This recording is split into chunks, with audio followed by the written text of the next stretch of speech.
65% के पास electricity India में आज भी थर्मल पावर प्लांट से जनरेट होती है और 85% कंट्रीज इलेक्ट्रिसिटी जनरेट करने के लिए सबसे ज्यादा थर्मल पावर प्लांट यानी कोयले पर ही डिपेंडेंट है। 500 मेगावाट इलेक्ट्रिसिटी जनरेट करने के लिए थर्मल पावर प्लांट पर 250 टन कोयला हर घंटे में फूंक दिया जाता है, सोच सकते हो आप। और इसके बाद में थर्मल पावर प्लांट की एफिशिएंसी रहती है सिर्फ 30 से 35%, यानी 100 केजी आपने कोल जलाया तो सिर्फ 30 से 35 केजी कोल ही सिर्फ इलेक्ट्रिसिटी में कन्वर्ट हो पाएगा, बाकी के लॉसेस हो जाएंगे। और कोल बनता है पेड़ पौधों से, तो यदि आप इलेक्ट्रिसिटी वेस्ट कर रहे हो तो इनडायरेक्टली इन्वायरमेंट को नुकसान पहुंचा रहे हो। तो इस वीडियो में डिटेल में समझते हैं इलेक्ट्रिसिटी कैसे जनरेट होती है थर्मल पावर प्लांट पर। सबसे पहली ज़रूरत इलेक्ट्रिसिटी जनरेट करने के लिए होती है पानी की। तो यदि आपने देखा हो कोई भी पावर प्लांट होता है वह पानी के सोर्स के पास में ही लगाया जाता है, चाहे वह थर्मल हो या न्यूक्लियर पावर प्लांट हो या हाइड्रो पावर प्लांट हो। तो सबसे पहले कोयले को कोल माइन से पावर प्लांट तक ट्रेन की हेल्प से लाया जाता है और इस कोयले को खाली किया जाता है कोल यार्ड के अंदर। कोल यार्ड वह जगह होती है जहां कोयले को पावर प्लांट में रखा जाता है कोल मैनेजमेंट के लिए, और यह कोल यार्ड अराउंड 50% के आसपास जगह पावर प्लांट की कंज्यूम कर जाता है। इंडिया में 2018-19 के ईयर में 622.22 मिलियन टन कोयला इलेक्ट्रिसिटी जनरेट करने के लिए यूज हुआ, और यह कोयला या तो जमीन खोद कर निकाला जाता है या फिर पेड़ों को काट कर बनाया जाता है। जैसे कोल इंडिया लिमिटेड एक बिगेस्ट कोल माइनिंग कंपनी है इंडिया की। तो जब इस कोल को खानों से निकालकर पावर प्लांट तक लाया जाता है तो इसमें बहुत सारी इम्प्योरिटीज होती है। तो सबसे पहले इसमें से बेस्ट क्वालिटी के कोयले को अलग किया जाता है, फिर इस साफ किए हुए कोयले को कन्वेयर बेल्ट की मदद से भट्ठी तक पहुंचाया जाता है। पर भट्ठी तक पहुंचने से पहले इसको एक और प्रोसेस से गुजरना पड़ता है जिसको कहते हैं पुल्वराइजेशन की प्रोसेस। सीधी भाषा में समझे तो इसमें कोयले को एकदम बारीक पीस दिया जाता है बॉल मिल की हेल्प से। और कोयले को इसलिए पीसा जाता है ताकि जहां भट्ठी में कोयला जलता है वहां पर कोयला पूरा अच्छे तरीके से जल सके, एवरी सिंगल एटम जो कोल का है उससे पूरी एनर्जी निकल सके। तो जब यह पिसा हुआ कोयला इस आग की भट्ठी में जलता है तो इस भट्ठी के ऊपर लगा रहता है यह बॉयलर, जिसको आप देख सकते हो। तो इस बॉयलर की इन पाइपों के अंदर पानी घूमता रहता है और इस भट्ठी की आग से यह पानी गर्म होने लग जाता है। इस बॉयलर के अंदर पानी को इन पाइपों के अंदर इसलिए घुमाया जाता है ताकि इन पाइपों के चारों तरफ से आग लग सके और पानी जल्दी से गर्म हो सके स्टीम बनने के लिए। बॉयलर के अंदर जो पानी यूज होता है वह मिनरल फ्री वाटर यूज होता है, क्योंकि पानी को जब मिनरल होंगे तो पानी को ज्यादा टाइम लगेगा गर्म होने में और स्टीम बनने में। अब बात आती है बॉयलर में पानी कहां से आता है। तो बॉयलर में पानी आता है इकोनोमाइजर से, और इकोनोमाइजर एक छोटा सा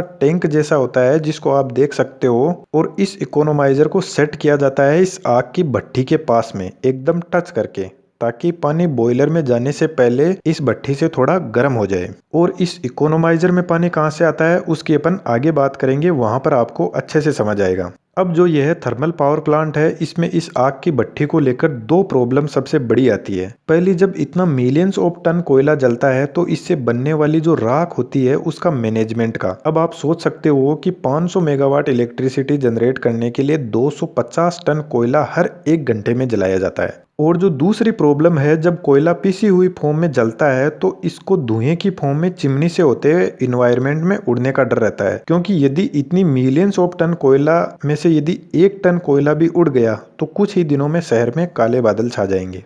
तो इस गर्म राख को मैनेजमेंट के लिए सीमेंट की फैक्ट्री में भेज दिया जाता है जहां सीमेंट बनती है। और बहुत से सीमेंट के प्लांट तो ऐसे भी है जिनका खुद का पावर प्लांट होता है इलेक्ट्रिसिटी जनरेट करने के लिए। दूसरा, जब कोयला जलता है तो जो कोल के भारी पार्टिकल होते हैं वह तो नीचे बैठ जाते हैं, पर जो हल्के पार्टिकल होते हैं वह फ्लू गैसेस के साथ में उड़ने लगते हैं। तो इन फ्लू गैसेस को एनवायरनमेंट में छोड़ने से पहले इलेक्ट्रोस्टैटिक प्रेसिपिटेटर से गुजरना पड़ता है, जिसको शॉर्ट में बोलते हैं ESP। और यह इलेक्ट्रोस्टैटिक प्रेसिपिटेटर लगा रहता है जो पावर प्लांट की चिमनी होती है उसमें। तो यह ESP जो जले हुए कोल के पार्टिकल्स होते हैं उनको अलग कर देता है और जो गर्म हवा होती है उसको एनवायरनमेंट में छोड़ देता है, और उसी उड़ने वाली राख को बोलते हैं फ्लाई ऐश। और दोस्तों, यह इलेक्ट्रोस्टैटिक प्रेसिपिटेटर ही यह वह डिवाइस है जो एयर पोल्यूशन को कम करता है। यह एयर में जो भी स्मोक और गैस के पार्टिकल होते हैं उनको रोक लेता है और जो गर्म एयर होती है उनको एनवायरनमेंट में छोड़ देता है।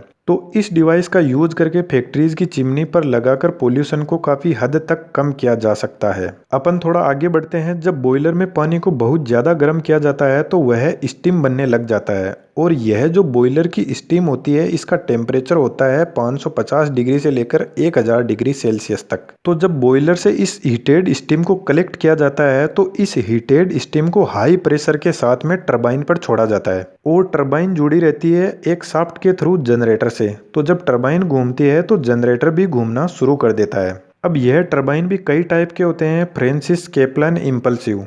इनमें से कुछ तो पानी के बड़े बड़े शिप्स और पनडुब्बियों में यूज होते हैं और कुछ एयरप्लेन में यूज होते हैं, पर जो थर्मल पावर प्लांट में मेनली जो टरबाइन यूज होता है वह इम्पल्सिव टरबाइन यूज होता है। तो जब यह हाई हीटेड स्टीम टरबाइन पर पड़ती है तो सबसे पहले इस स्टीम का प्रेशर भी ज्यादा होता है और टेम्परेचर भी ज्यादा होता है। तो यह स्टीम सबसे पहले हाई प्रेशर टरबाइन पर गिरती है। हाई प्रेशर टरबाइन साइज में छोटे होते हैं, लेकिन इनको घूमने के लिए हाई प्रेशर की जरूरत पड़ती है। आप इनको देख सकते हो यहाँ पर। जब यह स्टीम हाई प्रेशर टरबाइन से आगे निकलती है तो इस स्टीम को थोड़ा टेम्परेचर और प्रेशर कम हो जाता है। इस हाई प्रेशर टरबाइन के आगे लगा रहता है लो प्रेशर टरबाइन। यह साइज में बड़े पर लो प्रेशर पर भी घूम सकते हैं यह। और यह जो स्टीम होती है ना, यह टरबाइन की हर एक ब्लेड पर लगभग 250 किलो वजन जितना प्रेशर लगाती है। तो आप सोच सकते हो आप इस स्टीम का टेम्परेचर और प्रेशर कितना ज्यादा हाई होता है। तो जब इन दोनों टरबाइंस का यह सेट घूमता है तो इनसे जुड़ा हुआ जनरेटर भी घूमने लग जाता है। अब यह स्टीम इस टरबाइन से आगे निकलती है तो आगे लगा रहता है कंडेंसर, और यह कंडेंसर के थ्रू स्टीम को ठंडा करने के लिए कूलिंग टावर के पास में भेज दिया जाता है, क्योंकि इतनी हाई टेम्परेचर वाली स्टीम को इन्वायरमेंट में छोड़ना बहुत ही रिस्की है। अब यह जो कंडेंसर है ना, इसकी बहुत ही गजब का काम है। यह एक तरीके से इंजीनियर्स का बहुत ही जबरदस्त दिमाग है। कैसे, वह देखते हैं। जब गर्म स्टीम टरबाइन से कंडेंसर के पास में आती है तो कंडेंसर इस स्टीम को ठंडा करने के लिए कूलिंग टावर के पास में भेज देता है, और जब यह स्टीम ठंडा होकर पानी के रूप में कूलिंग टावर से वापस दूसरे पाइप में कंडेंसर के पास में आती है तो इन दोनों पाइप को एकदम पास पास में सेट किया जाता है इकोनॉमिकली बेनिफिट के लिए। कैसे?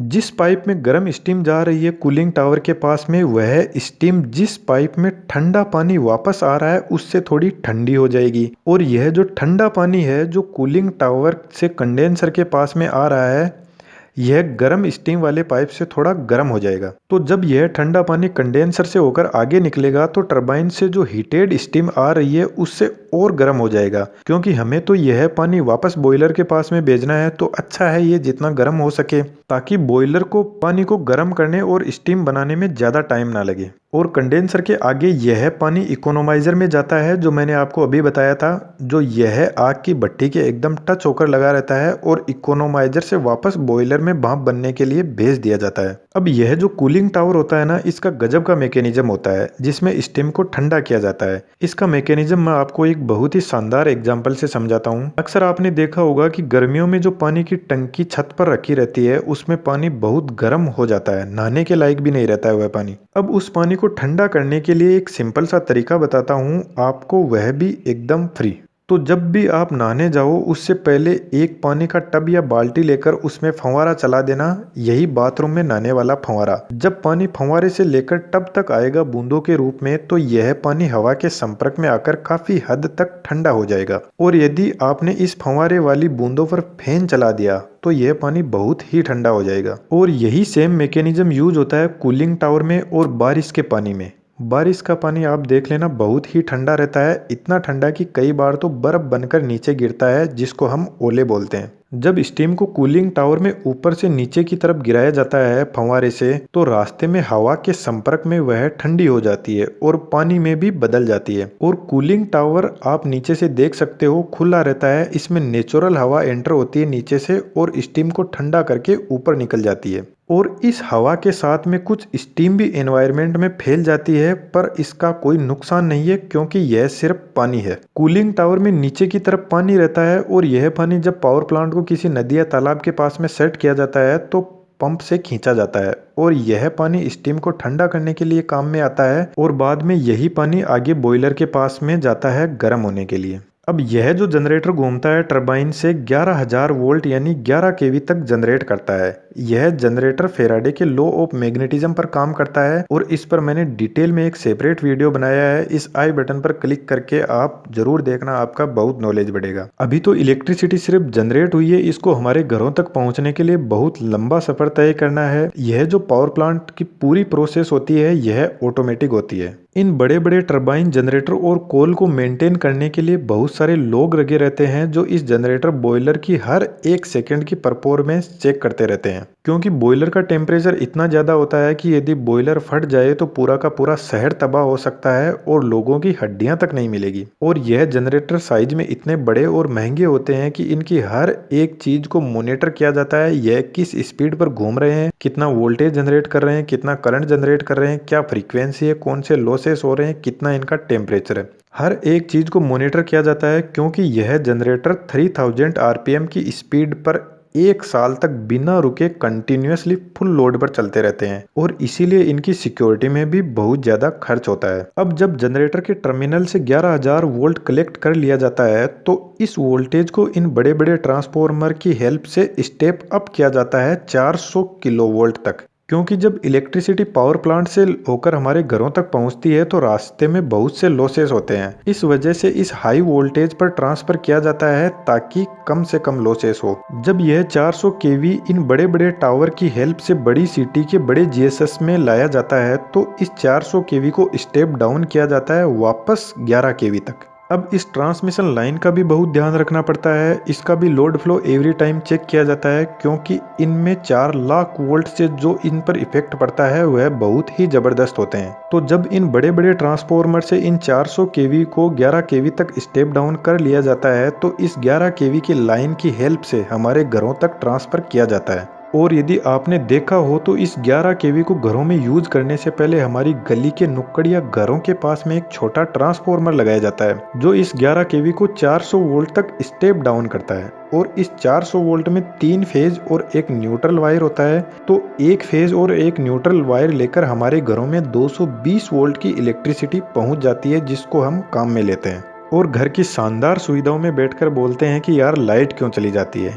इलेक्ट्रिसिटी तब कटती है जब या तो कोई फॉल्ट आ जाता है या फिर कभी लोड बढ़ जाता है, वरना पावर प्लांट में इलेक्ट्रिसिटी 24 घंटे और साल के 365 दिनों में एनी टाइम अवेलेबल रहती है। दोस्तों, मैंने इस लाइव अड्डा चैनल पर बहुत सारी स्टडीज डाल रखी है। चैनल पर विजिट करोगे तो आपको देखने को मिलेगी जो बहुत ही इंटरेस्टिंग है। और यह थी एक कंप्लीट प्रोसेस इलेक्ट्रिसिटी जनरेशन से लेकर हमारे घरों तक पहुंचने की। यह इन्फॉर्मेशन आपको कैसी लगी जरूर कमेंट बॉक्स में बताना, और यदि आपको कुछ पूछना है तो वह भी आप कमेंट्स में पूछ सकते हो। Thank you.